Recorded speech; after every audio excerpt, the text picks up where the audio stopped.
Bismillahirrahmanirrahim.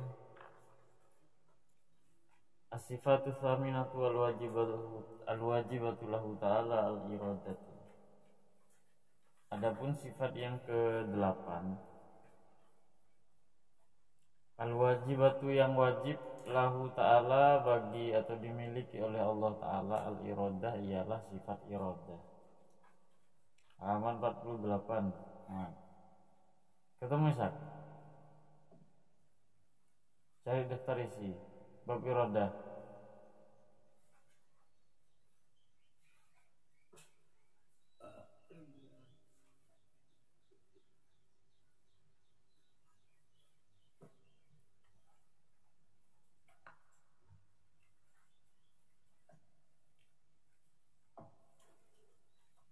Bismillahirrahmanirrahim. As-sifatu tsaminatu wal wajibatu lahu ta'ala. Adapun sifat ke-8 yang wajib bagi Allah ta'ala, al-iradatu ialah sifat iradah. Wahia, adapun sifat iradah, ini definisinya. Sifat iradah adalah sifatun adalah sifat tukhossisu yang menentukan. Sifat tukhossisu yang menentukan al-mumkina, sesuatu yang mungkin,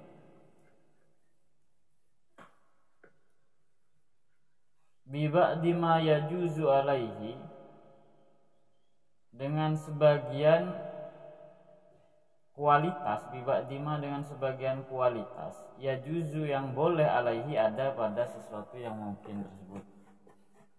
Bi ba'di ma dengan sebagian kualitas, yajuzu yang boleh ada maksudnya, alaihi atas objek yang mungkin tersebut.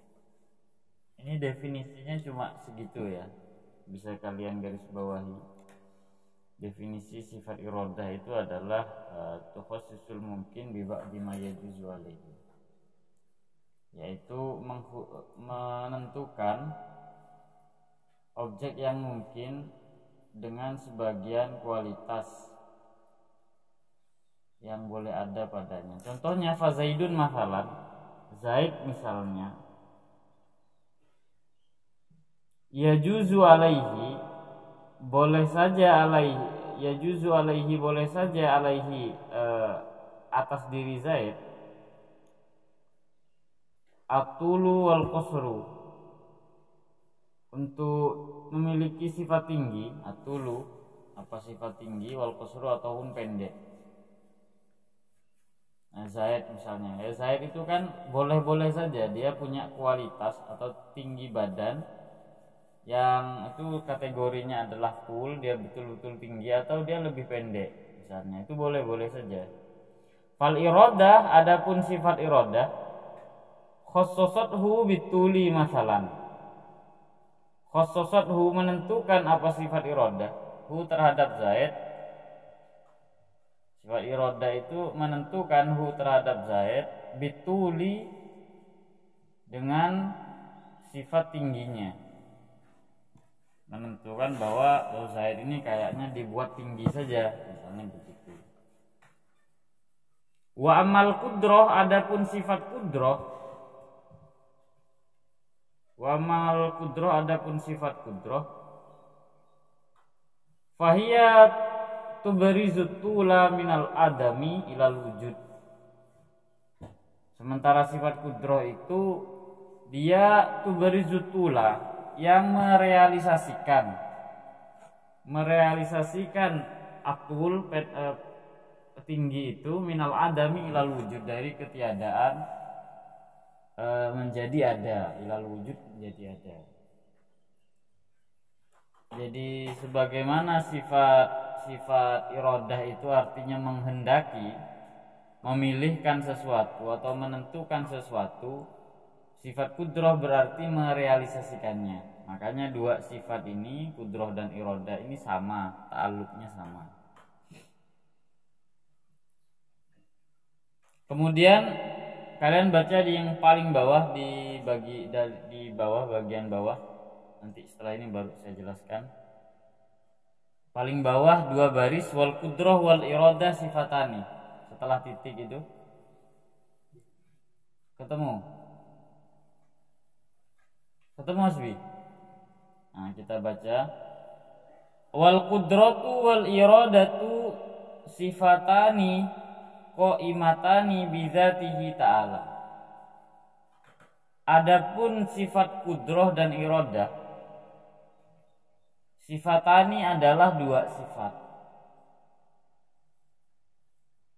Adalah dua sifat qaimatani yang ada bizatihi ta'ala pada zat Allah Ta'ala. Kudrah dan iradah itu adalah dua sifat yang sama-sama ada pada zat Allah Ta'ala. Maujudatani, dan juga berstatus maujud, bukan sesuatu yang ghairu maujud atau ma'dum. Yang dimaksud maujud itu gimana? Lau kusyifa annal hijabu, seandainya disingkap anna dari kita, apal hijabu, hijab penghalang, laro'ainaha niscaya kita akan melihat terhadap laro'ainahuma niscaya kita akan melihat huma terhadap kudrah dan iradah. Ini pengandaian ya, untuk menunjukkan sifat kudrah dan iradah itu sesuatu yang real, yang nyata. Sampai-sampai diandaikan seandainya disingkap sesuatu dari pandangan kita, maka kita bisa melihatnya. Nah, yang cukup penting ini poinnya, wala ta'alluqa lahuma illa bil mumkini. Wala ta'alluqa, dan tidak ada relasi. Wala ta'alluqa, dan tidak ada relasi atau ta'alluq lahuma bagi sifat kudrah dan iradah. Lahuma bagi sifat kudrah dan iradah illa bil mumkini, kecuali terhadap sesuatu yang mungkin. Jadi sama masalah kudrah iradah ini ta'alluqnya sama seperti yang kemarin kita sampaikan, hanya kepada sesuatu yang mungkin, bukan yang wajib atau jaiz. Fala yata'alluqani bil mustahili.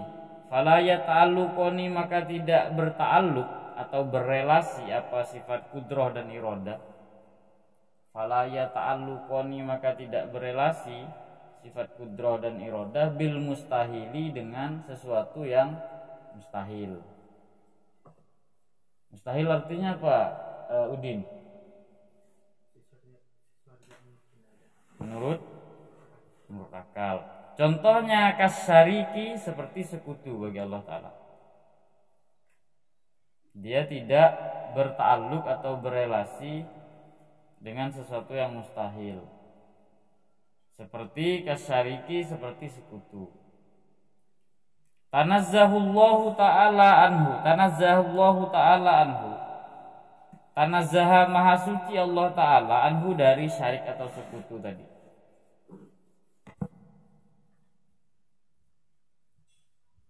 Seperti misalnya, bisa nggak Allah itu menciptakan Tuhan yang nanti menjadi sekutunya? Itu mustahil kan? Karena yang disebut Tuhan itu ya dia menciptakan dan tidak diciptakan. Nah, ini kok ada Tuhan yang diciptakan, maka membuat sekutu bagi Allah itu mustahil. Tidak mungkin kudrah dengan iradah bisa melakukannya. Begitu kira-kira. Wala bil wajibi, dan tidak juga terhadap sesuatu yang wajib. Wala bil wajibi, dan tidak juga terhadap sesuatu yang wajib. Wala bil wajibi, dan tidak juga terhadap sesuatu yang wajib. Contohnya apa yang wajib? Kadzatihi ta'ala, sebagaimana zatnya Allah Ta'ala itu sendiri. Allah menciptakan zatnya misalnya, itu enggak mungkin ya. Wasifatihi, dan juga sifat-sifat wajib Allah Ta'ala, enggak mungkin Allah menciptakan sifat wajibnya. Wa minal jahli, dan termasuk kedunguan atau kebodohan. Wa minal jahli, dan termasuk suatu kebodohan. Man qala, seseorang yang berkata. Seseorang yang berkata, apa kata dia? Innallaha qadirun ayyattakhidha waladan. Sesungguhnya Allah Ta'ala qadirun, ialah mampu. Sesungguhnya Allah Ta'ala ialah mampu ayat takhida waladan, untuk menciptakan anak. Nah, termasuk ungkapan orang bodoh adalah ketika dia bilang Allah itu bisa membuat anak atau menciptakan anak baginya. Begitu, itu adalah ungkapan yang tidak rasional ya. Li'annahu, karena kenapa kok disebut bodoh? Ya karena la ta'alluqa lil qudrah bil mustahili. Tidak ada relasi lil qudrah bagi sifat qudrah ataupun irodah sama duanya. Bil mustahili, terhadap sesuatu yang mustahil. Tidak ada relasi bagi sifat qudrah terhadap sesuatu yang mustahil. Wattikhadul waladi, adapun penciptaan anak bagi Allah Ta'ala ini ya, wattikhadul waladi, adapun penciptaan anak, mustahilun, ialah perkara yang mustahil.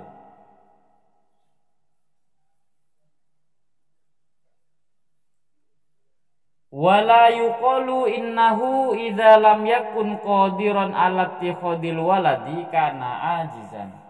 Wala yuqalu, dan tidak dikatakan atau tidak boleh dikatakan, annahu, bahwasanya, dan tidak boleh dikatakan annahu, bahwasanya, idza lam yakun qadiran, seandainya tidak mampu, ilam yakun, seandainya ada siapa Allah, lam yakun tidak ada siapa Allah, qadiran ialah mampu, maksudnya tidak mampu ya. Ilam yakun qadiran, seandainya tidak ada siapa Allah Ta'ala, qadiran ialah mampu, atau seandainya Allah tidak mampu, alat tikhadil waladi, untuk menciptakan anak, kana ajizan, lalu Allah itu lemah. Tidak boleh mengatakan seperti itu. Kalau Allah nggak bisa menciptakan anak, berarti Allah itu lemah. Misalnya kita menyatakan demikian, nah itu tidak bisa. Lianna nakulu, karena kita sudah menegaskan. Lianna nakulu, karena kita sudah menegaskan. Innama yalzamul ajzu, bahwa keniscayaan sifat lemah. Innama yalzamul ajzu, keniscayaan sifat lemah. Keniscayaan sifat lemah. Laukanal mustahilu min wadifatil qudrah, seandainya objek yang mustahil, laukanal mustahilu, seandainya objek yang mustahil, min wadifatil qudrah, termasuk min wadifatil qudrah, termasuk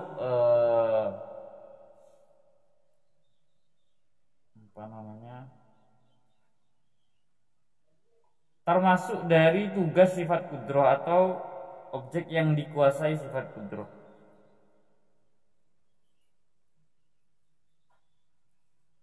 Itu penegasan para ulama ya, bahwa justru yang lemah itu adalah seandainya sesuatu yang mustahil itu masuk dalam kategori sifat qudrah. Artinya masuk dalam ta'alluq sifat qudrah, justru di situ yang bisa membuat Allah lemah. Karena kalau kemustahilan bisa diciptakan, maka bisa menjadi mungkin andai kata Allah itu tiada. Allah itu tidak lagi kuasa semuanya ya, karena sesuatu yang mustahil katanya itu bisa diciptakan. Justru logika seperti itu yang menyatakan Allah itu lemah nanti.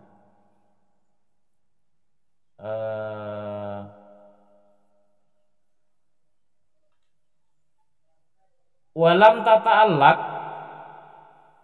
bihi, dan tidak berelasi apa sifat qudrah bihi terhadap sesuatu yang mustahil.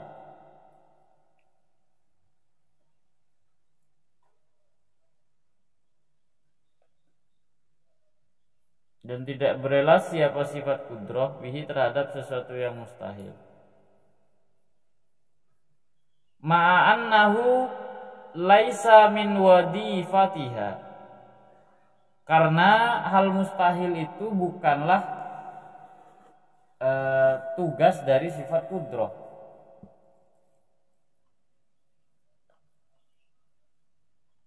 Ilal mungkin kecuali sesuatu yang mungkin saja, atau ilal mungkin alih-alih sesuatu yang mungkin saja. Oke, sampai di situ catatannya.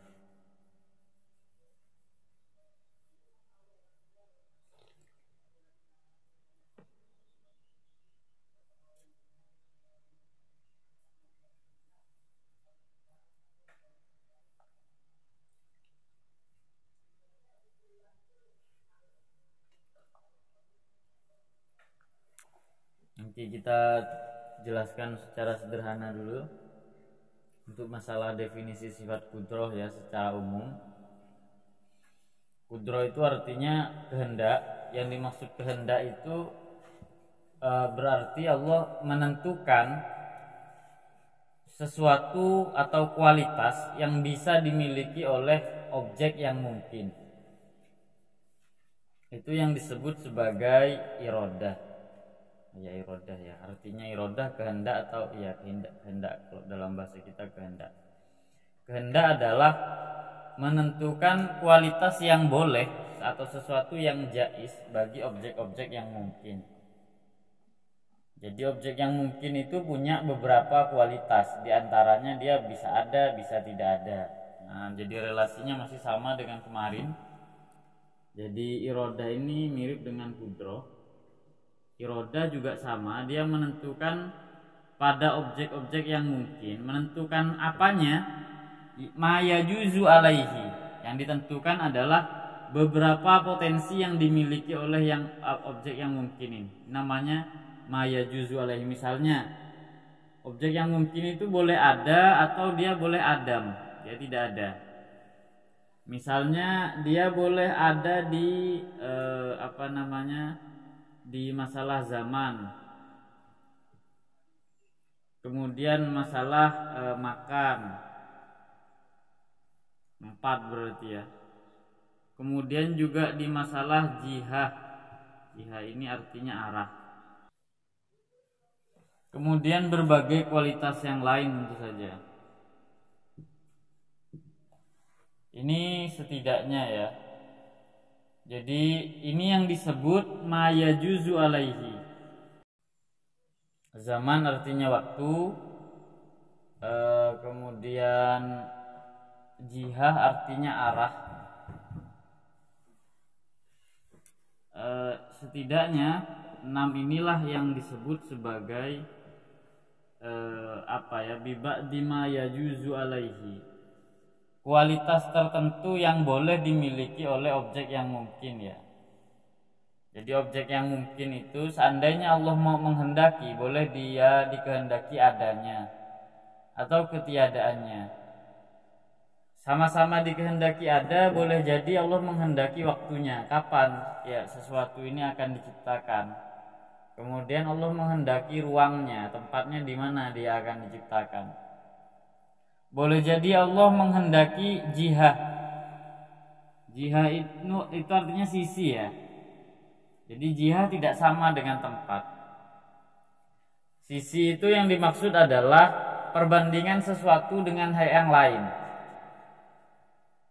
Misalnya Dita ada di sebelah kanannya Hasbi, tapi dia di sebelah kirinya Zidan misalnya. Itu namanya jihah. Jadi keberadaan sesuatu yang berhubungan atau yang berelasi dengan keberadaan yang lain. Beda kalau tempat. Kalau tempat kan udah jelas. Di sini adalah kota Kepanjennya sudah. Tapi kalau arah itu dihubungkan dengan objek yang lain. Kepanjen ini sebelah mananya Malang misalnya. Nah, itu namanya arah kalau sudah seperti itu. Jadi atau Allah itu menghendaki sifatun, beberapa kualitas-kualitas lain dari sesuatu objek yang mungkin. Misalnya Udin, Allah buat tinggi misalnya. Kemudian kualitas-kualitas atau hal-hal atau sifat-sifat yang dimiliki oleh makhluk-makhluk yang memang itu jaiz semua ya, kualitasnya itu memang jaiz semua. Makanya bahasa di kitab adalah ma yajuzu alaihi, sesuatu yang jaiz alaihi bagi objek yang mungkin tadi.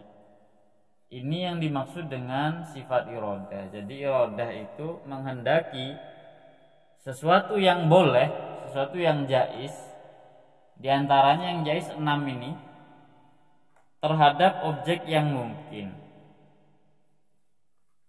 Apapun ya bentuk objek yang mungkin itu, baik manusia atau bukan. Misalnya yang dimaksud adalah manusia, tetap saja Allah menghendaki dia wujud atau adam, dia ada atau tiada. Kalau mau dikehendaki ada, dia bisa. Kemudian yang ada ini dia punya sifat apa saja, tempatnya di mana, waktunya di mana, arahnya di mana, mengenai keberadaannya. Itu semua ditentukan oleh iradah. Dalam bahasa yang lain, iradah itu adalah taksis ya, penentuan. Jadi makna dari iradah itu adalah taksis. Sebagaimana qudrah artinya ibroz atau ijad, mengadakan. Sementara kalau iradah ini dia itu taksis. Taksis berarti menentukan. Artinya menentukan. Kenapa disebut menentukan? Karena memang objeknya itu jaiz begitu. Misalnya seperti Udin boleh hidup, boleh mati, itu jaiz sebenarnya. Lalu Allah menentukan oh dia hidup, itu namanya taksis, penentuan. Jadi iradah ini juga dikenal ta'alluqnya sebagai ta'alluq taksis namanya. Jadi iradah berarti menentukan sesuatu yang memang boleh menjadi kualitas dasar kita atau manusia secara umum atau makhluk Allah yang lebih umum lagi. Itu yang disebut sifat iradah, menentukan kualitas yang jaiz bagi objek yang mungkin. Menentukan kualitas yang jaiz bagi objek yang mungkin, kira-kira seperti itu Udin ya, ingat-ingat definisinya. Itu mengenai sifat iradah. Kemudian di bawah tadi yang kita baca dari bawah itu, qudrah sama iradah itu adalah dua sifat yang hanya berta'alluq atau berelasi dengan sesuatu yang mungkin, tidak berelasi terhadap sesuatu yang wajib ataupun mustahil. Jadi qudrah sama iradah sama. Dia sama-sama ta'alluqnya hanya ke objek yang mungkin Udin ya, bukan ke yang mustahil atau sesuatu yang jaiz, sesuatu yang wajib. Makanya Allah tidak perlu menentukan atau mengirodahi asyarik, sekutu baginya. Karena seandainya Allah sekutu bagi Allah itu mustahil, kemudian Allah menghendaki untuk menciptakannya misalnya, nah tentu itu menghendaki sesuatu yang mustahil. Karena apa letak kemustahilan sekutu bagi Allah? Adalah status uluhiyah, berarti dia, kalau Tuhan itu kan otomatis tidak boleh diciptakan. Kalau ada sekutu bagi Allah sementara sekutu itu masih diciptakan, berarti kan bukan Tuhan. Itu yang dimaksud dengan mustahil. Maka kalau memang sekutu bagi Allah mustahil dan Allah tidak bisa menciptakannya, itu tidak disebut Allah lemah ya. Nah, karena memang itu bukan dari min wadifatil qudrah ataupun iradah. Memang Allah tidak harus tidak ada bagian, tidak berelasi, sifat qudrah itu tidak berelasi dengan sekutu ataupun anak bagi Allah Ta'ala. Oke, karena ini juga kemarin sudah dibahas, ada yang jadi problem kira-kira mengenai qudrah iradah ini.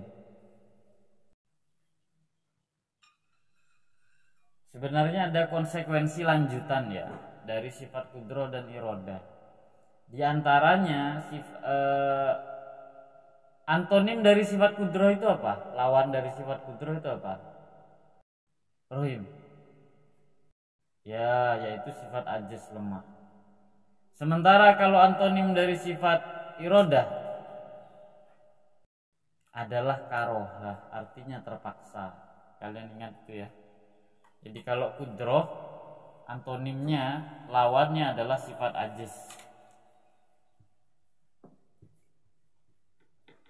Jadi kudroh itu lawan dari sifat ajiz, artinya lemah. Sementara irodah antonimnya adalah karohah. Karohah artinya terpaksa.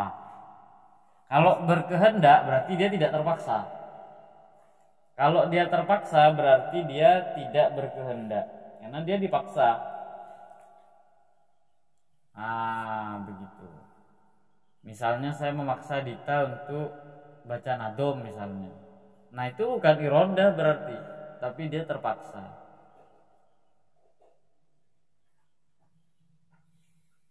Sebenarnya ada konsekuensi lanjutan dari sifat kudroh dan irodah. Di antaranya adalah mengenai pertanyaan yang banyak diperdebatkan oleh para agnostik ya, terkait dengan seandainya Tuhan ada, kenapa masih ada banyak keburukan di dunia ini? Di antaranya pertanyaannya seperti itu.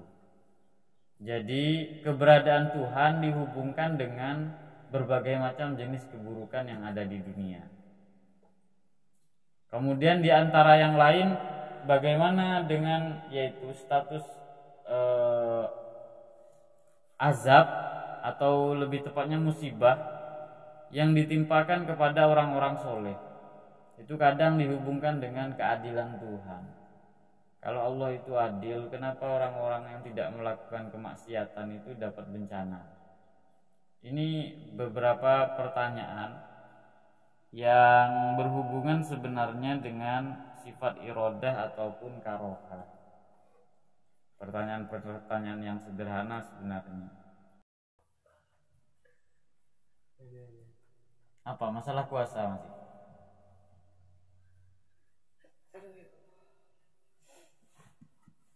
Saya jelaskan sedikit tentang argumen.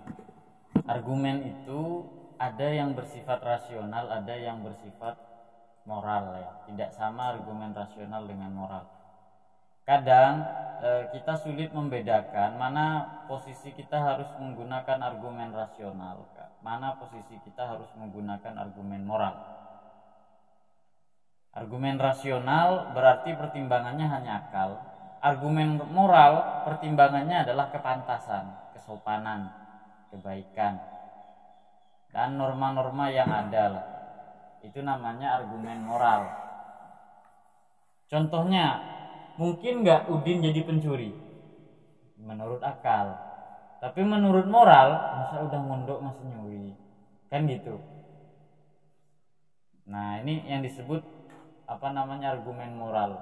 Makanya orang lebih gampang atau lebih sulit percaya kalau ada ustadz yang kemudian melakukan tindakan yang negatif seperti mencuri atau memperkosa misalnya, daripada preman. Dalam psikologi ini disebut frame of perception, artinya bingkai persepsi ya. Karena bingkai persepsi manusia itu biasanya ya, kalau dia seorang ustadz harusnya dia baik gitu. Kalau dia preman maka dia berbuat buruk. Sehingga kalau ada ustadz berbuat buruk, nah itu sulit diterima oleh masyarakat. Sebagaimana kalau ada preman yang tiba-tiba pengen ngaji, itu dipertanyakan, jangan-jangan ada maksud tertentu, ada anunya ini, gitu. Itu namanya frame of perception. Ini argumen moral ya. Jadi kalau bicara moral berarti kita bicara masalah kepantasan. Nah, bicara masalah argumen rasional itu berbicara masalah wajib, jaiz sama muhal. Argumen moral, argumen rasional, Dita adalah seorang mama muda misalnya, yang dijuluki demikian setidaknya oleh saya, maka itu jaiz hukumnya, tidak wajib ataupun mustahil. Tapi secara moral kalau saya ngomong gak apa-apa. Nah kalau yang Sudi yang ngomong gak layak, itu orang masih baru dia kan, bocah. Itu argumen moral, berarti bicara kepantasan. Jadi ada yang secara rasional bisa, tapi secara moral tidak.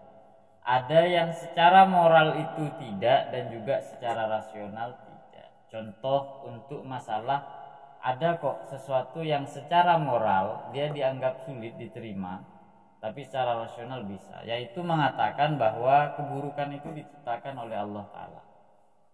Secara moral itu tidak diterima, masa Allah dibilang menciptakan keburukan, tapi secara rasional bisa. Begitu. Jadi harus bisa memilah dan memilih mana argumen itu yang bersifat moral, mana yang bersifat rasional. Sebenarnya dua pertanyaan agnostik tadi atau ateis tadi itu intinya satu. Mereka menggunakan argumen moral untuk membantah argumen rasional, dan kita harus tahu argumen rasional tingkatannya jauh lebih tinggi daripada argumen moral. Karena argumen rasional bicara masalah kebenaran atau kesalahan, domainnya itu.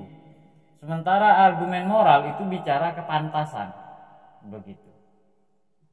Jadi udah di luar frame atau bingkai benar dan salah.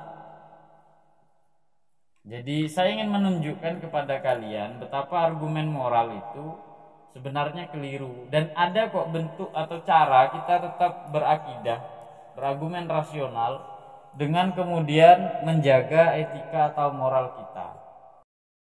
Jadi argumen ini sebenarnya sekali lagi saya tegaskan ini adalah argumen moral. Kalau ada Tuhan, kenapa ada banyak keburukan? Itu kan adalah anggapan bahwa Tuhan seharusnya dia adalah zat yang menghindari atau yang tidak menciptakan keburukan. Makanya kalau ada Tuhan tapi masih ada keburukan, berarti itu kontradiksi. Padahal statement ini adalah statement yang nuansanya argumen moral ya. Jadi anggapan atau keberadaan Tuhan adalah antonim dari keburukan. Ini adalah argumen moral, bukan argumen rasional. Kemudian yang kedua, saya sebutkan dulu jenisnya. Yang kedua, seandainya Tuhan Maha Adil, kenapa kemudian Tuhan mau atau menimpakan musibah kepada orang-orang yang taat? Di sini kita bicara masalah keadilan Tuhan. Keadilan Tuhan versus dengan atau dia menjadi tiada, dia nanti akan dinegasikan oleh musibah bagi orang-orang baik. Dua ini sebenarnya argumennya sama. Ini adalah argumen moral ya. Kalau Allah itu Maha Adil, masa Allah menurunkan musibah ke orang yang baik? Ini dua-duanya adalah argumen moral. Dan argumen moral ini condong kepada sifat mustahil bagi Allah, yaitu sifat karohah.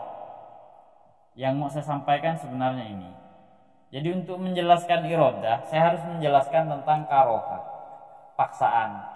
Di antara kita memaksa Tuhan adalah dengan cara kita buat standar yang Tuhan harus mengikuti standar itu. Saya ulangi ya, ini poin yang cukup esensial. Di antara kita memaksa Tuhan atau menganggap Tuhan walaupun kita bilang karohah sifat mustahil bagi Allah, tapi kadang kita memaksakan sifat karohah bagi Allah Ta'ala. Caranya gimana? Kita memaksakan sifat karohah bagi Allah, kita buat standar, lalu kita mengharuskan Tuhan menciptakan standar kita itu. Kita buat standar sendiri, lalu kemudian kita mengukur Tuhan berdasarkan standar tersebut. Misalnya kita buat standar bahwa saya adalah orang baik, maka harusnya Allah itu nggak bisa mengazab saya atau memberi saya musibah. Saya sudah taat kok misalnya. Ini kan sebuah standar yang kita paksakan. Dan Allah, dan mirisnya ya, kita membuat standar tadi harus dilakukan oleh Allah Ta'ala. Ini sebentuk ketidaksopanan kepada Tuhan. Bahkan dalam bahasa yang lebih tepat, ini sebentuk kelancangan atau kekurang ajaran sebenarnya dari hamba kepada makhluk. Begitu. Jadi ada hubungannya nanti karoha. Karena apa tadi? Karoha artinya memaksa ya, paksaan. Allah artinya tidak berkehendak sebagaimana yang Dia kehendaki, tapi sesuai dengan apa yang kita persepsikan. Di antaranya tadi Kalau saya orang baik, harusnya Allah tidak boleh menciptakan keburukan bagi saya. Di mana letak keadilan Tuhan? Nah, ungkapan yang seperti itu adalah satuan dari standar sebenarnya. Standar yang kita tetapkan tentang Tuhan dan Tuhan yang harus menjalankannya. Seandainya kita sedikit mengerti, ada satu hal saja, misalnya bahwa hadad dunya adalah darul bala. Apa? Oh iya. Bahwa dunia ini dibagi bagian buat kalian. Bahwa dunia ini adalah bencana. Buat kalian. Iya. Sabar. Digeser. Iya, sabar. Giliran saya ngomong dari tadi nggak ada respon. Ada makanan. Over. Langsung. Aduh. Iya, langsung sadar. Bisa nggak ngantuk gitu ya. Jadi saya sambil ulang nggak apa-apa Din ya, nggak mengganggu konsentrasinya kan? Saya kalau ambil belajar Pak, jadwal makan saya agak ini, nggak santai. Jadi dikatakan bahwa kembali ke masalah tadi, Nabi itu adalah orang yang paling tahu kepada Allah Ta'ala, paling dekat kepada Tuhan. Jadi ini counter fakta pertama. Jadi salah satu membantah argumen moral yang seperti ini, saya sampaikan ini argumen moral. Argumen moralnya karena tadi, masa gitu, Allah kok gitu, ungkapan kayak begitu itu sebenarnya secara tidak langsung ini adalah argumen moral karena kebentuk nggak enak ya. Gak enak, masa Allah yang maha baik lalu menciptakan keburukan. Argumen moral. Nah, di antara cara membantah argumen moral ini tentu dengan argumen rasional. Cara membantahnya adalah dengan argumen rasional. Di antara cara membantah dengan argumen rasional, satu, menggunakan anti logik.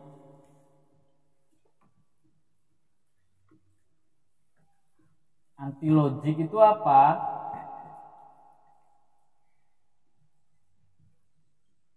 Menghadirkan fakta yang bertentangan dengan teori. Ini namanya anti logik. Jadi anti logik adalah menghadirkan fakta yang dia vis a vis dengan teori.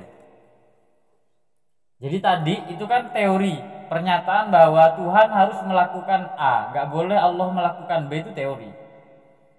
Lalu kita menghadirkan satu fakta bahwa para nabi adalah orang paling dekat kepada Allah. Faktanya para nabi juga diuji. Nah, kok kalian yang bukan siapa-siapa ngomong Allah seanunya misalnya. Lalu dia bilang, saya selama ini taat ya Tuhan, kok dikasih musibah kayak begini? Apa musibahnya? Anu saya hilang misalnya. Begitu dia. Saya ini sudah taat ya Allah. Nabi yang bilang saya kayak begitu itu. Masa Allah ini begini, masa Allah engkau begitu ke Allah Ta'ala. Nah itu, kalau ada yang berargumen seperti itu, maka kita berikan counter atau penolakan atau bantahan. Metode yang pertama adalah dengan anti logik. Mengemukakan fakta yang itu bertentangan dengan teori tadi. Di antara faktanya apa? Para nabi itu adalah orang yang paling dekat kepada Tuhan. Tapi faktanya sebagian nabi ada yang sakitnya parah sekali. Seperti Nabi Ayub. Itu ada. Ada juga misalnya para nabi yang miskin terus seumur hidup seperti Nabi Isa. Ada juga nabi yang bahkan dibunuh, yaitu Nabi Yahya dan Nabi Zakaria juga dibunuh kan. Syahid bin Syahid kata Nabi julukannya. Itu loh ada nabi yang paling dekat kepada Allah dapat ujian sampai ditimpakan peristiwa berupa pembunuhan itu ada.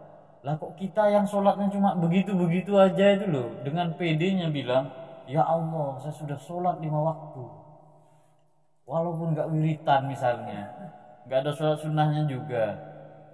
Lalu itu dijadikan modal untuk harusnya engkau jangan begini. Nah itu kamu itu siapa? Karena faktanya secara anti logik ada sebuah fakta yang menggugurkan teori Anda untuk mendekati Tuhan. Di antaranya kehadiran para nabi. Itu satu, yaitu menjelaskan dengan anti logik. Maka dengan anti logik sebenarnya itu sudah terbantahkan. Jadi asumsi kita terkait dengan asumsi yang membuat Allah itu terpaksa oleh keadaan itu sudah terbantah. Itu poin yang pertama. Yang kedua, dengan menjelaskan duduk perkaranya, yaitu berarti kita bicara argumen logis saja. Ini diantara argumen logis yang kita sampaikan adalah masalah terminologi dalam Ahlus Sunnah wal Jamaah. Tapi ya, salah satunya, sebelum masuk terlalu jauh ya, status dunia sebagai darul bala ini penting. Kita kadang itu bilangnya kita ini orang beriman, tapi faktanya kita mirip orang kafir. Pada status orang kafir kan nggak percaya hari kematian, hari kebangkitan. Tidak percaya hari kebangkitan itu adalah bahasa lain dari menganggap dunia ini satu-satunya standar kehidupan. Kadang kita itu jadi seperti itu. Artinya kalau ada orang melakukan perjalanan yang baik, kok dia nanti dapat balasan yang buruk di dunia, kita menganggap itu orang gagal. Sudut pandang gitu itu kan salah sebenarnya. Karena Islam mengafirmasi adanya dua dunia. Satu dunia ini yang kemudian disebut darul bala. Lalu nanti ada akhirat yang disebut darul jaza. Apa? Enggak, neraka itu juga akhirat. Darul jaza, tempat balasan. Jadi ketika kita punya logika seperti tadi, tidak hanya dunia ini yang menjadi satu-satunya standar bahwa kesuksesan adalah A ataupun B. Begitu ya, Udin ya. Jadi ada dua ya, perlu diingat, sudut pandang ini dipakai. Jangan picik melihat alam semesta ini. Jadi akhirat itulah yang kemudian disebut darul jaza, tempat balasan. Makanya seandainya ada orang yang ditimpa musibah sangat berat sekali sampai dia mati. Nah, apakah kemudian orang yang seperti itu dianggap buruk di sisi Allah Ta'ala? Belum tentu. Seandainya dia bisa bersabar, di akhirat itu adalah urusan yang berbeda ya. Itu bukan domain kita menghakimi seseorang hanya karena di dunia dia nampak buruk saja sampai mati misalnya. Jadi makanya nggak ada keharusan Allah harus menciptakan, kalau kita baik sudah bisa mengandalkan kebaikannya itu, lalu kemudian kita harus mendapat balasan yang baik juga. Itu nggak ada keharusan, dan itu harus terjadi di dunia, itu nggak ada ya. Nah, buktinya itu para nabi nggak semua dakwahnya, kalau yang disebut dengan dakwah yang sukses artinya umatnya banyak lalu hidupnya mewah, nggak semua nabi. Hanya sedikit sekali nabi yang dalam kategori nabi seperti Nabi Daud atau Nabi Sulaiman yang statusnya adalah seorang raja. Nabi dari kaum elit itu sangat sedikit ya. Walhasil apakah Anda berani bilang dakwah Nabi itu gagal?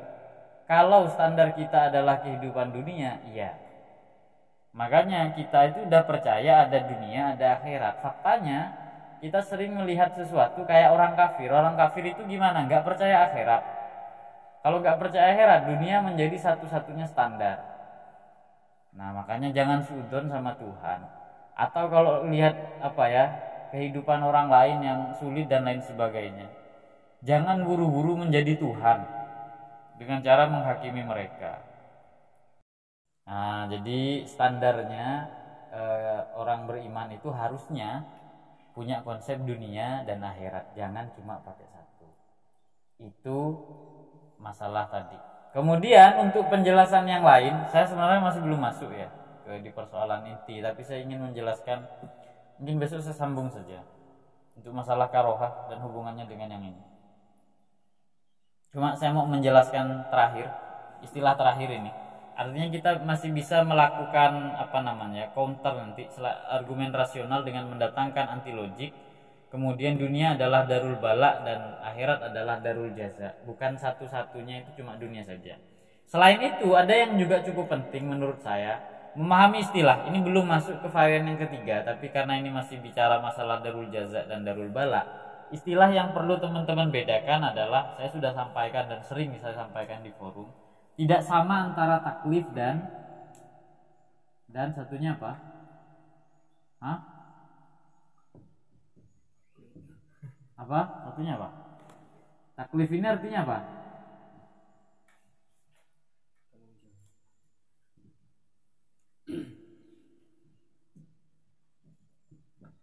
Jadi taklif itu artinya kewajiban dalam syariat, tanggung jawab dalam syariat, atau bahasa yang lain kadang disebut beban. Ada yang kedua namanya tahmil. Tahmil itu yang disebut ujian. Ini jangan samakan ya. Saya sekarang sudah berhenti jadi membenarkan para motivator ya, karena malah baru-baru ini tahmil itu artinya beban hidup, ujian yang kita tanggung, beban hidup. Beban hidup itu siapa? Di antaranya Hasbi, Udin, iya, bukan orang tua ya. Jadi masalah beban hidup ini itu namanya tahmil. Sementara kalau tanggung jawab syariat itu namanya taklif.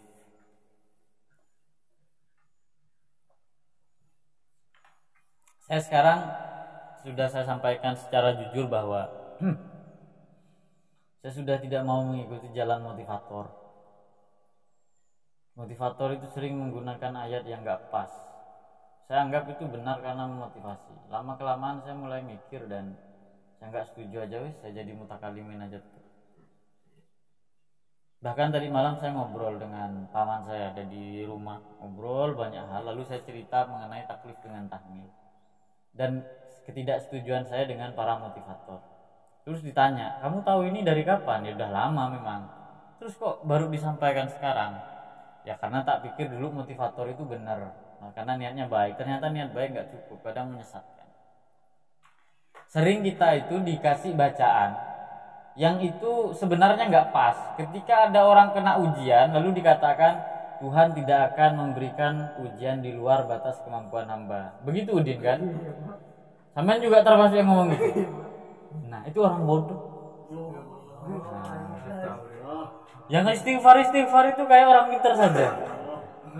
Sama aja sebenarnya. Iya. Orang pintar maksudnya dukun.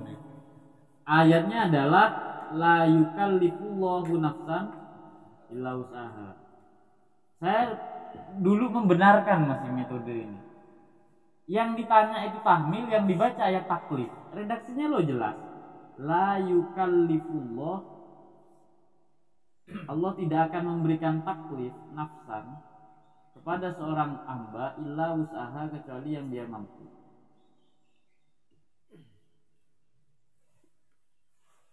Yang ini ayatnya, ayat ini lo bicaranya masalah taklif, bukan masalah tahmil. Artinya tidak ada tanggung jawab syariat yang di luar kemampuan manusia. Kalau Allah memberi tanggung jawab syariat, pasti manusia itu mampu. Misalnya masalah sholat, Allah ngasih kewajiban sholat, pasti manusia mampu. Tapi saya nggak bisa berdiri, bisa duduk. Tapi saya nggak bisa duduk, bisa berbaring. Artinya mampu. Itu pasti memang itu mampu. Paham misalnya? Tapi mata saya nggak mampu bangun misalnya, apalagi cuma itu. Rita bilang, tapi saya cuma anu yang bisa gerak, saya anu nggak bisa. Ya kan tetap saja kewajiban sholat nggak akan hilang gara-gara itu, gara-gara anu itu. Tapi kalau masalah tahmil itu tidak ada jaminan ya bahwa Allah Ta'ala akan memberikan tahmil itu sesuai dengan batas kemampuan kita, nggak ada. Gimana itu di ayat yang sama, masih di ayat ini, la yakallifullahu nafsan laha ma kasabat wa alaiha ma kasabat rabbana la tuhammilna ma la taqata lana bi. Begitu. Enggak harus di situ, udah selesai di situ. Ini kalau teman-teman cuma baca tapi enggak dipahami. Saya maunya baca tahmil ini. Tahmil itu sebatas doa ya. sebatas doa, Rabbana la tuhammilna ma la taqata lana bih. Ya Allah, jangan kasih kami beban yang kami nggak sanggup. Itu hanya sebatas doa. Karena di sebelumnya itu redaksinya menyatakan isron kama hamal tahu. Itu gimana redaksinya? Gimana? Isron kama hamal tahu redaksi sebelumnya? Itu fi muslim wa tuwajukum ila fa yakfuru yasha Allah ala kulli syai'in qadir. La yukallifullahu nafsan illa ma kasabat wa ma kasabat. Rabbana la tu'akhidna in nasina wa akhtana rabbana. Ini Rabbana la tahmilana isron kama hamaltahu alal ladina min qablinya. Jadi ya Allah, jangan kami diberikan beban yang terus-menerus sebagaimana orang-orang terdahulu. Artinya sudah ada ya contoh-contoh orang yang dapat tahmil atau beban hidup lalu mereka sampai mati gara-gara menanggung itu. Itu sudah ada. Makanya kalau untuk masalah tahmil atau beban kehidupan, masalah problem yang nuansanya seperti itu, tidak ada jaminan atau garansi dari Allah bahwa Allah itu akan memberikan itu hanya pada batas kemampuan kita. Enggak. Sebagian orang ada yang diuji lapar sampai mati. Itu ada makhluk-makhluk begitu itu. Makanya kita kalau untuk masalah tahmil cuma bisa berdoa, ya Allah, tolong jangan sampai kami itu dikasih yang seperti itu. Isron kama hamaltahu alal ladzina min qablina. Sebagaimana yang sudah engkau bebankan kepada orang-orang sebelum kami. Jadi sekali lagi tidak ada jaminan bahwa tahmil atau beban hidup itu akan bisa kita atasi. Itu nggak ada jaminannya. Makanya kalau ada orang punya masalah gimana? Ditakut-takuti aja. Ini masih gitu, habis ini boleh jadi yang lebih besar lagi. Siap-siap aja. Mati langsung gitu. Masalahnya adalah saya mikirnya, tapi ini masalah ini sih kalau saya pribadi menjumpai fenomena dalam kehidupan saya pribadi, lebih tepatnya di beberapa orang-orang lah. Orang yang salah menggunakan ayat ini menjadikan tahmil beban hidup itu malah yang dipakai ayat tentang la yukallifullahu nafsan illa wus'aha. Ada efek negatif. Di antaranya itu menjadikan sifat mustahil itu melekat pada Allah Ta'ala. Apa diantaranya karoha. Jadi redaksinya la yukallifullahu nafsan illa wus'aha kalau dihubungkan dengan tahmil, lalu kan biasanya anjurannya adalah kalau semen repot masalah rezeki, sholat duha yang banyak, gitu kan. Oke, dia sudah melakukan itu. Setelah melakukan kok tetap ekonominya nggak membaik, di situ dia mulai mempertanyakan gimana Tuhannya. Katanya kalau sholat duha rezeki nanti gimana sih konsepsi tentang keadilan tuh? Malah yang buruk itu adalah pada Tuhannya. Itu salah satu efek buruk dari menggunakan ayat taklif untuk ayat tahmil. Beban hidup kemudian kita menghubungkannya dengan masalah taklif. Itu walaupun sisi positifnya ada. Sisi positifnya adalah setidaknya mereka akan kembali kepada Tuhan, mengembalikan semuanya di atas sajadah, bahasa yang lain seperti itu. Itu sisi positif. Cuma kalau itu gagal, malah tadi Tuhan yang dipertanyakan. Padahal yang ngomong gitu itu kan temannya sendiri. La yukallifullahu nafsan, bro. Itu loh temannya. Bukan temannya itu yang nanti dia tanya, yang dikoreksi, malah Tuhan. Gara-gara apa? Salah membuat relasi. Ayat tahmil kok digunakan untuk ayat taklif. Maka kalau sekarang kayaknya kalau saya pribadi, kayaknya saya sudah mulai beriktikad lah, ada orang dapat masalah, ya sudah wis ayat tahmil. Gak ada jaminan memang masalahmu akan selesai. Nabi Yahya itu dibunuh kok, malah digergaji. Itu kalau memang dengan ibadah orang pasti akan dapat kebaikan, harusnya para nabi gak ada yang mati sampai yang meninggal gara-gara dibunuh, gak ada. Walhasil coba aja wis terima apa adanya wis. Langsung begitu saja. Jadi saya nggak mau memotivasi dengan nuansa-nuansa yang pembohongan kayak Udin, motivator itu ya. Setuju? Ya terserah. Ini pilihan saya ya. Dan tadi saya bilang bukan berarti negatif semua, enggak. Tapi kalau saya pribadi tadi, daripada mereka nanti salah mengenai Tuhan, saya lebih baik menyalahkan manusia pada aspek manusianya itu sendiri. Jangan ke Tuhan. Begitu. Efeknya kalau kita menggunakan ayat tahmil itu tetap sebagaimana adanya, mungkin dia kategorinya tidak meningkat ketaatannya, tidak mengembalikan semuanya di atas sajadah. Tapi seandainya dia gagal, dia tidak mengurangi imannya kepada Tuhan. Dia tetap akan menganggap ini masalah saya salah, begini-begini, oke sudah. Dia tidak akan mengurangi, nggak akan menimbang setidaknya saya sudah ibadah, masa saya nggak dapat ini, nggak begitu.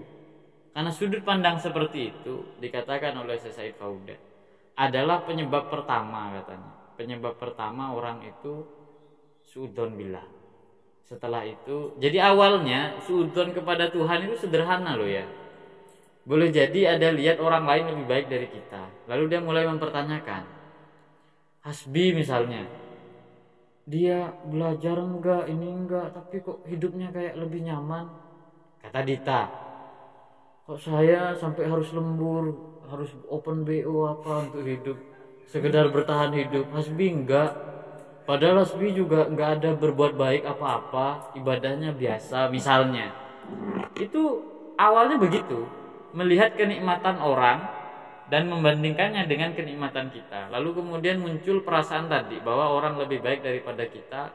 Lalu mulai kita menakar apa yang kita berikan kepada Tuhan. Kita menganggap sudah bisa memberi, yaitu ketaatan. Setelah itu baru muncul asumsi bahwa Tuhan ini gimana sih kok kayak begini. Mulai muncul bentuk asumsi bahwa Tuhan tidak adil dan lain sebagainya. Jadi itu adalah hal-hal yang sangat sederhana. Maka kalau kita sebagai makhluk, bagi saya posisinya ada dua ya. Pertama, gimana caranya menjaga keselarasan atau keseimbangan. Dengan tadi itu dengan yang kira-kira tidak membuat orang lain itu tidak membuat kecemburuan sosial untuk kita sebagai manusia satu.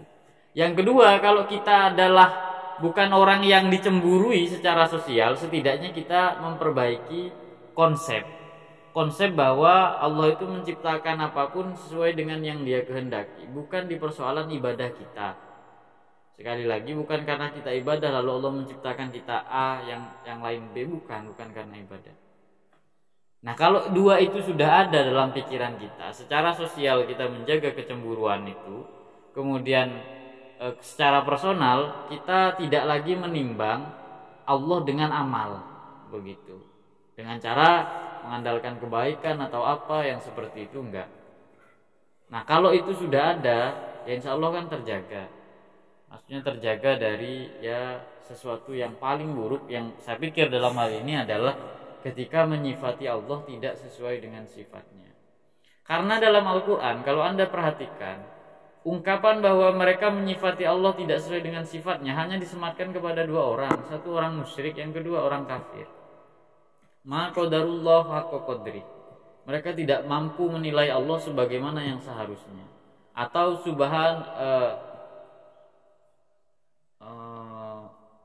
gimana itu? Alama tasifun, yang ada redaksi seperti itu. Subhana rabbika pokoknya yang ada amma yasifun. Amma yasifun itu maksudnya kan maha suci Allah amma yasifun dari apa-apa yang mereka sifati. Apapun itu bentuknya. Walhasil ini adalah ungkapan orang musyrik. Jadi orang musyrik itu ngomong dan Allah menyebut cara yang seperti tadi. Nah, jangan-jangan ketika tadi kita menganggap bahwa gimana sih Allah ini kok menciptakan saya kayak begini padahal saya lebih baik daripada si B misalnya. Ketika kita mengatakan seperti itu sebenarnya kan kita syirik. Atau setidaknya kita kafir. Kenapa?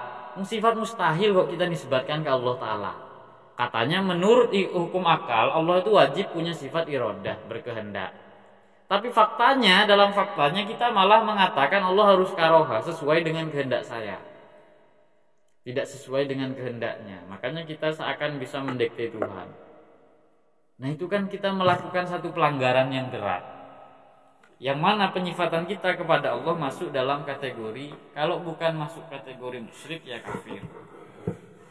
Jadi daripada saya mengecewakan atau salah kepada Tuhan, dalam arti kan ya tadi konsekuensinya nanti kufur atau musyrik, lebih baik saya mengecewakan Udin dengan cara menyelisih pendapatnya. Enggak ngurus wis. Udin mau berpendapat jadi motivator apa nggak ngurus. Itu kan setidaknya saya cuma baiknya sama Udin. Kalau saya nggak sependapat, paling saya cuma buruk menurut Udin. Udah. Setidaknya dia realistis melihat alam semesta, bahwa alam semesta itu tidak seindah buku-buku cerita. Kita berbuat baik lalu jadi pintar, lalu pulang nanti ada yang nyambut tolol begitu ya. Kalau untuk Dita nanti yang disambut pakai hadroh dari perutnya, tolol begini. Lalu kemudian Hasbi kalau pulang langsung sama orang tuanya, ini ada 10 wanita, mau yang mana men? Semua orang-orang yang punya anak datang ke rumahnya Hasbi. Itu cuma cerita-cerita di film-film konyol yang begitu. Nggak semua kehidupan manusia seindah telenovela ya. Nah, jadi bukan persoalan itu. Dan lagi-lagi itu bukan standar utama ya. Bahkan seandainya di antara kalian ini ada yang dapat status baik kayak tadi, pulang ke rumah tiba-tiba disambut oleh orang-orang, secara ekonomi mapan, kemudian dalam bursa perjodohan juga baik. Jadi kemudian itu dianggap sebagai berarti dia sukses mondok. Enggak. Saya bukan orang yang masuk dalam kategori itu ya. Saya tetap akan menganggap tadi itu adalah hal-hal baik, saya tidak seudon.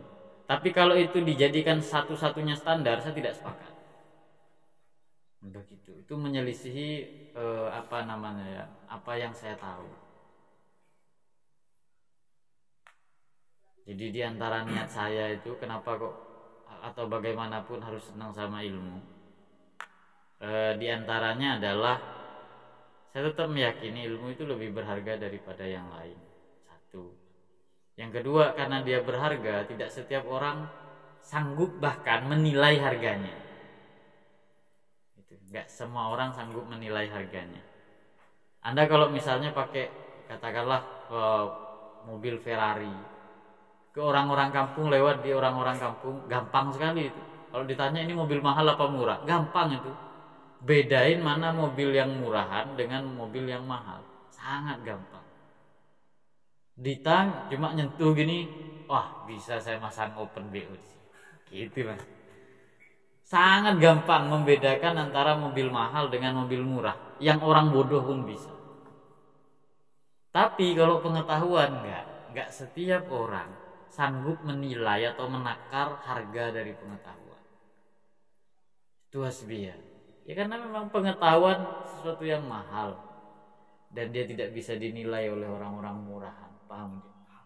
Nah, begitu. Jadi saya tetap akan berakidah sebagaimana saya sekarang. Bahwa ilmu adalah sesuatu yang mahal dan dia tidak bisa dinilai oleh orang-orang murahan. Karena dia nggak bisa dinilai oleh orang-orang murahan, orang-orang murahan nggak tahu kalau ini mahal. Begitu. Ya tadi contoh yang sederhana ya. Saya lagi ngajar. Ada orang bawa jajan. Contohnya Din. Contoh. Bukan Udin. Hasbi ini pikirannya suka macam-macam. Nuduhnya. Bukan Udin. Ilmu sesuatu yang berharga gak Din? Berharga. Maksudnya kalau ngajar itu biasanya diantara yang saya malah gak minat itu kayak ada hal-hal yang lain yang entah itu makanan atau apa. Ya saya kan ngajar bukan cuma di sini, termasuk di luar. Kalau saya ngajar di luar itu malah malam Rabu ya. Besok malam itu makanannya lebih banyak, saya malah tetap sedikit. Tapi kalau ada di sini momen nggak ngajar atau apa, itu memang harus maksimal makan kayak gitu. Tapi kalau udah momen ngajar itu kayaknya lupa begitu nih. Ada makanan, ada pengetahuan, gitu kan. Tapi kalau kita yang belajar di sini, orang yang artinya kita kan artinya orang yang kaya ya, karena sanggup menilai sesuatu yang berharga.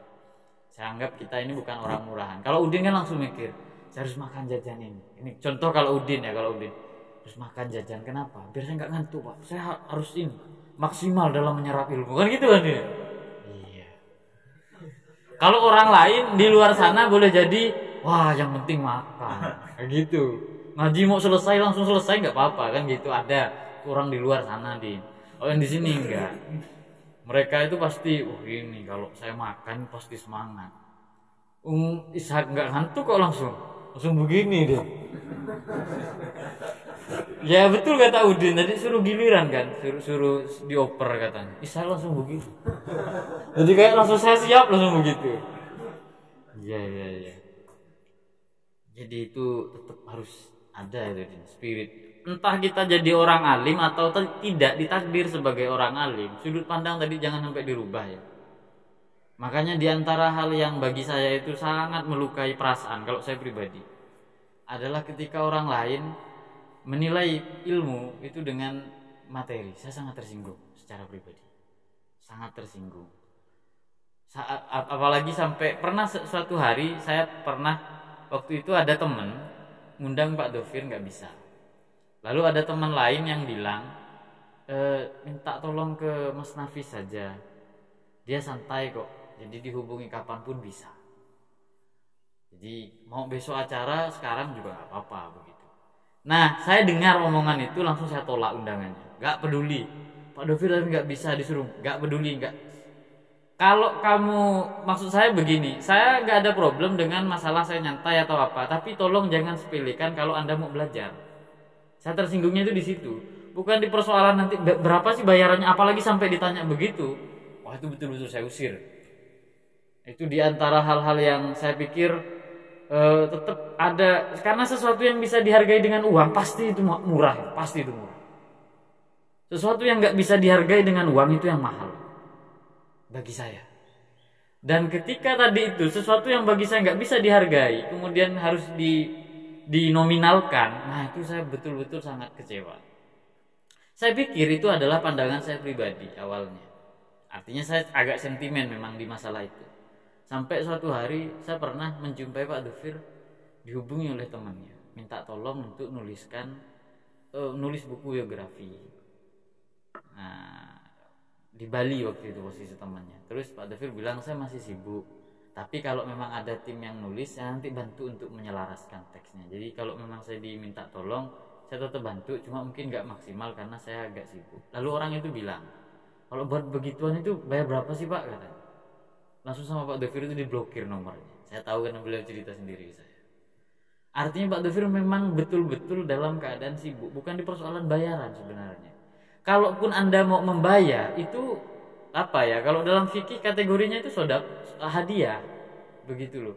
Bukan menggaji, begitu. Kalau menggaji itu nuansanya kayak seimbang. Wah, kalau seimbang itu, aduh, gimana pengetahuan? Apalagi saya kayak misalnya ngaji tauhid begini ya.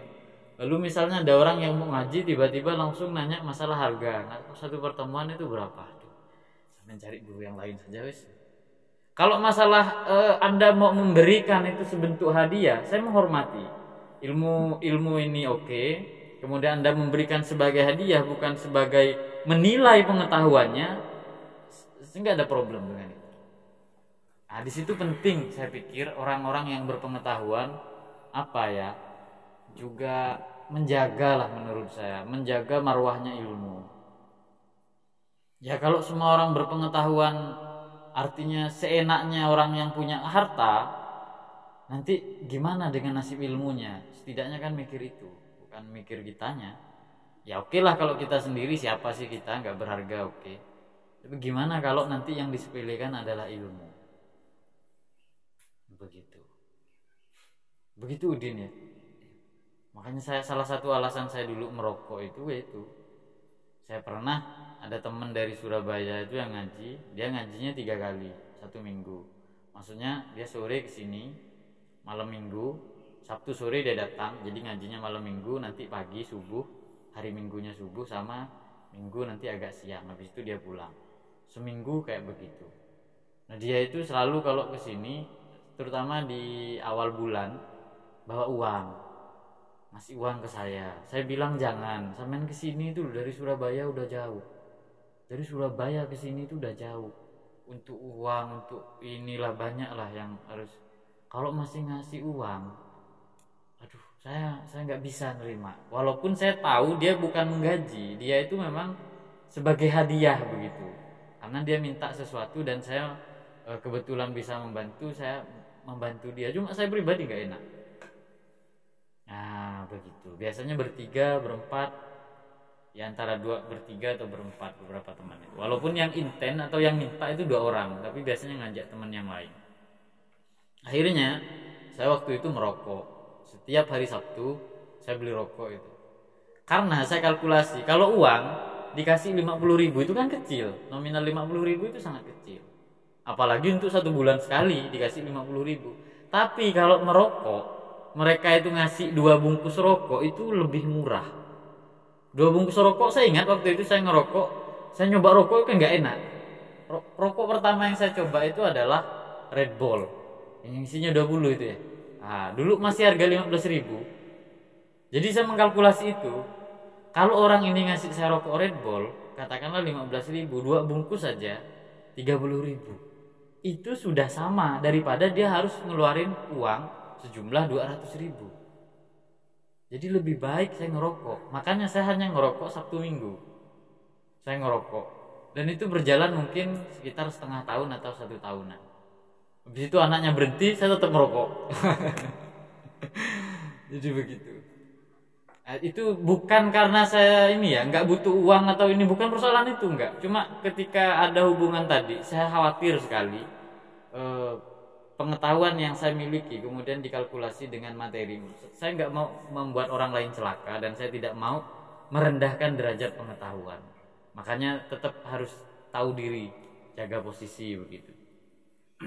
Misalnya Udin mau pulang ya, terus besok itu kasih jajan Roma misalnya ke saya, terus bilang, Pak ini makasih kemarin udah sempat ngajar, ini gaji untuk sama. Saya tendang itu kalau sampai begitu.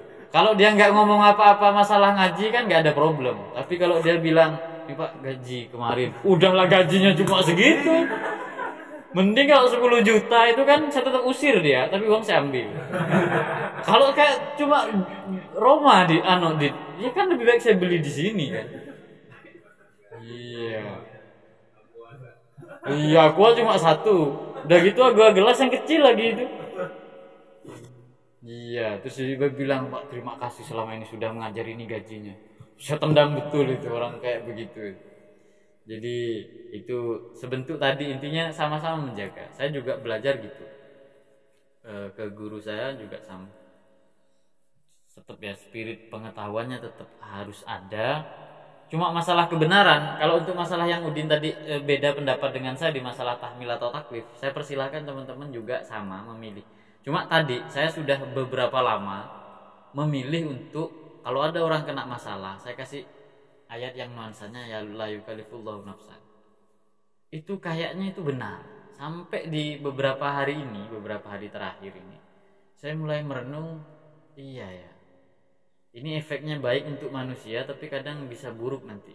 Sisi paling buruknya adalah masalah ketuhanan. Akhirnya saya langsung memutuskan, guys, kalau sekarang ada orang tanya masalah taklif atau tahmil, saya tak jujur aja, sesuai dengan ilmu kalam. Setidaknya kalau saya sampaikan, bahkan ini harusnya saya sampaikan tidak di momen orang kena musibah. Kalau kena di momen itu agak repot. Saya harus sampaikan ini sejak awal. Jujur bahwa tidak ada jaminan bahwa beban hidup itu akan berkurang kalau kita melakukan ibadah, enggak. Kalau ada jaminan bahwa orang yang sabar akan dapat surga, saya sepakat. Karena kita tadi percaya terhadap ini ya, dunia sebagai darul bala dan akhirat. Jadi penting, sudut pandang ini sangat penting sekali, jangan sampai lupa.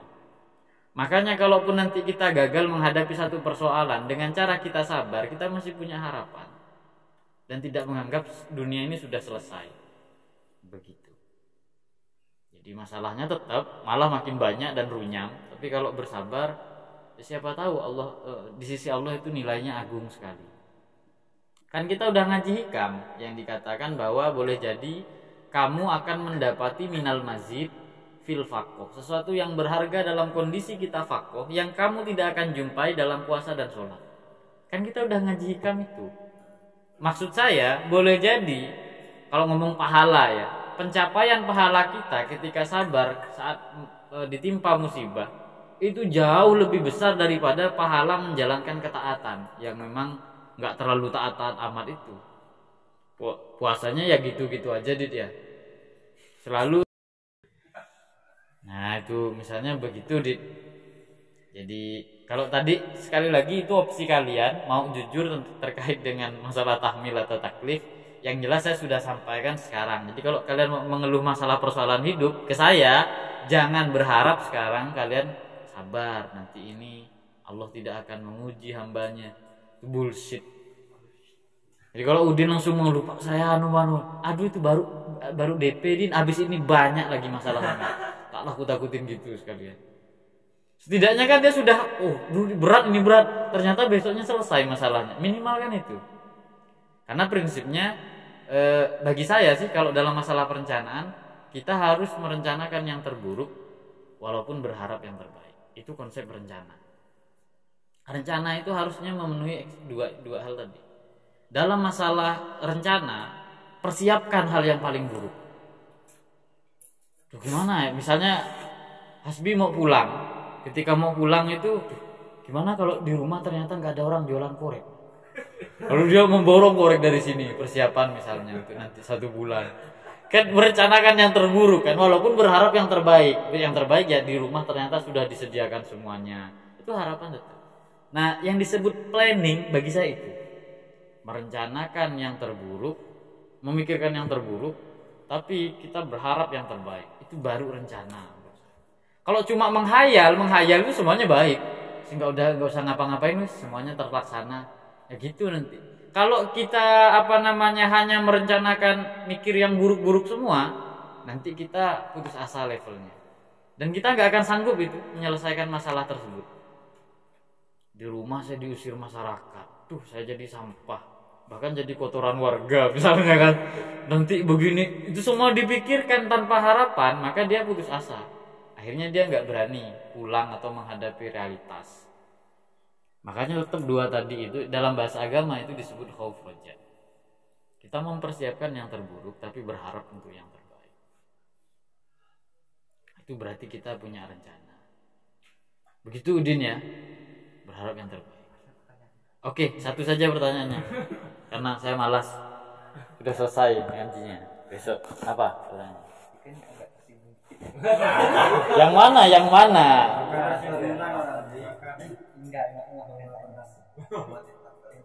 Oh iya. Oh iya. Boleh nanti itu ke dikasih dia minumnya Prenagen. Anlin. Untuk ibu hamil dan menyusui ya. Begini berarti. Iya. Gimana motivator ibu-ibu? Kan bini-bini kan kebanyakan perempuan. Iya memang. Umumnya gitu. Tapi ada yang laki. Saya Pak di Jogja kan minim agama. Misal saya sampaikan dengan yang Pak sampaikan tadi, dia pasti akan lari dari agama. Sampai kejar. Terus. Pasti saya sampaikan kayak gitu kan Pak.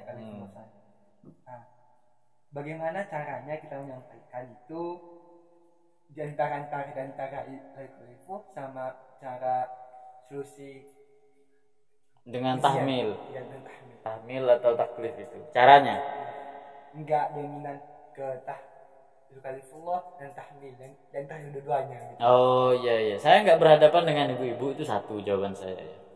Artinya pengalaman sama ibu-ibu itu mungkin lebih banyak sampean. Saya lebih banyak berhadapan dengan mahasiswa atau setidaknya yang seumuran dengan mahasiswa walaupun nggak kuliah. Kan kayak kalian ini umur mahasiswa semua walaupun sebagian ada yang nggak kuliah. Itu satu. Yang kedua, secara pengetahuan saya lebih banyak mengkonsumsi ilmu kalam daripada ilmu yang lain. Jadi nuansanya rasional. Yang ketiga, seandainya saya ngajar di luar pun saya juga malam Rabu itu berhadapan dengan bapak-bapak. Bahkan di antara bapak-bapak itu ada 2 orang yang saya sinyalir itu cerdas betul, 2 orang. Walaupun bapak-bapak. Udah bapak-bapak cuma cara nalarnya itu nyambung. Makanya 2 bapak-bapak itu cirinya adalah mereka nggak suka ngaji-ngaji ala-ala motivator. Di antaranya ya, di antara orang cerdas cirinya. Makanya saya tahu kalau bapak-bapak itu cerdas. Waktu ditanya kok nggak pernah ini, iya kayak misalnya sholawatan atau apa yang gitu itu sampai jam 12 saya sepakat. Cuma pertama saya nggak kuat, saya capek gitu. Dan saya malas. Yang kedua, ketika menyampaikan pengetahuan itu pengetahuannya bersifat umum, nggak ada rasionalisasi, nggak ada ini, cuma ya umum saja motivator yang.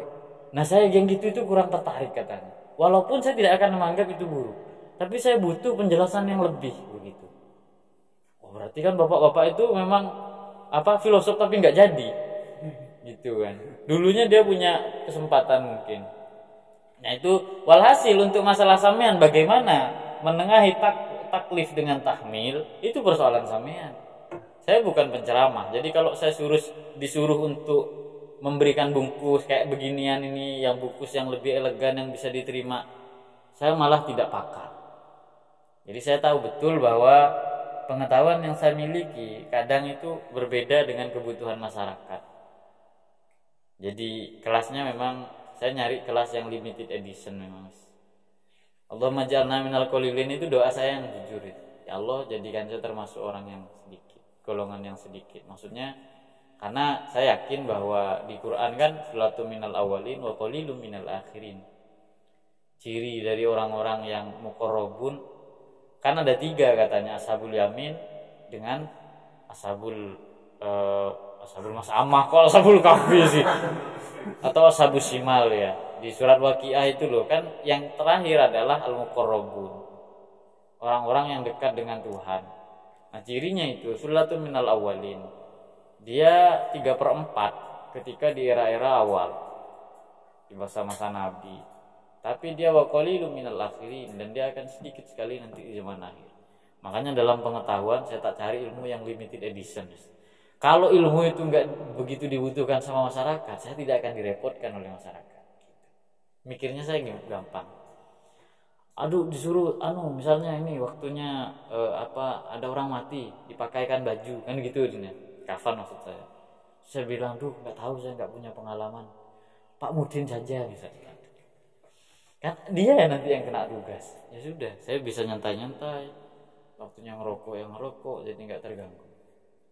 Begitu sih. Jadi memang saya nggak punya cita-cita jadi masyhur. Tuh dibedakan. Di antara ciri masyhur itu disenangi ibu-ibu. Itu dia gitu dia berarti itu. Kan tapi saya yakin memang kalau sampean itu condong disenangi atau digemari oleh ibu-ibu. Ya karena di sini kan iya. Kan ini satu ibu. Artinya bisa jadi prototipe. Oh iya, Udin pantas gitu. Padahal ini ibu-ibu yang siluman jenisnya ya. Artinya enggak ori ya. Ibu-ibu KW. Itu saja seneng gitu loh, apalagi yang ori. Nah, jadi untuk Udin bagaimana mengkompromikan taklif dengan tahmil, pikir sendiri. Saya enggak ngurus. Pokoknya urusan saya menjelaskan taklif itu apa, tahmil itu apa. Tapi apakah baik membuat orang lari dalam agama? Enggak. Pesan Nabi itu basyiru wala tunafiru. Kamu kasih mereka kabar gembira, jangan kamu buat mereka lari dari agama. Pesannya begitu. Makanya untuk dakwah metode sampean itu baik. Begitu. Cuma saya memilih cara dakwah yang berbeda. Ya karena orang-orangnya juga mungkin berbeda. Jadi sampean tidak perlu menganggap lebih baik ya dari metode saya, sebagaimana saya juga tidak akan menganggap metode saya lebih baik. Karena metode saya lebih baik itu udah pasti. Makanya saya nggak butuh anggapan. Nggak, maksud saya sesuai Quran. Ud'u ila sabili rabbik bil hikmah. Yang pertama disebut hikmah loh ya. Baru kalau orang yang nggak filosofis, wa mau idatil hasanah. Ya udah kalau yang ini mau idatil hasanah saja. Yang repot itu hikmah. Orangnya sedikit, kemudian yang bisa memberi itu sedikit. Golongan minimalis yang banyak adalah mau idatul hasanah. Makanya di antara nanti saya punya standar begini. Kalau saya ngajar ilmu tauhid, yang ngaji itu sudah mulai banyak, itu bisa dipastikan banyak santri-santri palsu gitu. Ngaji tauhid saya nggak pernah kayaknya lebih dari sejumlah santri yang ada di sini, sekitar 20-an itu udah paling banyak. Dan saya memang nggak berharap banyak. Ini aja udah cukup ini. Makanya untuk yang ngaji siang cuma 5 orang. Nah, itu udah sangat enak ngetes, melihat performa mereka satu persatu itu. Allahumma ja'alna minal qalilin, itu doa saya. Kalau punya kalian jangan, silahkan sesuai dengan, kalau Udin punya doa semoga jadi kelompok yang banyak misalnya, ya silahkan. Siapa tahu masuk waqtaruhum la ya'lamun. Waqtaruhum la yaqilun. Waqtaruhum la yaskurun. Kan di Quran wa qalilum min ibadiyas syakur, sedikit saja hambaku yang bersyukur. Wa qalilun itu banyak yang dia mengacu kepada makna-makna baik. Kalau yang mayoritas biasanya buruk. Begitu untuk teman-teman secara umum rohim ya. Mungkin demikian kita akhiri. Bismillahirrahmanirrahim. Allahumma inni astaghfiruka ma lam tani falakini bi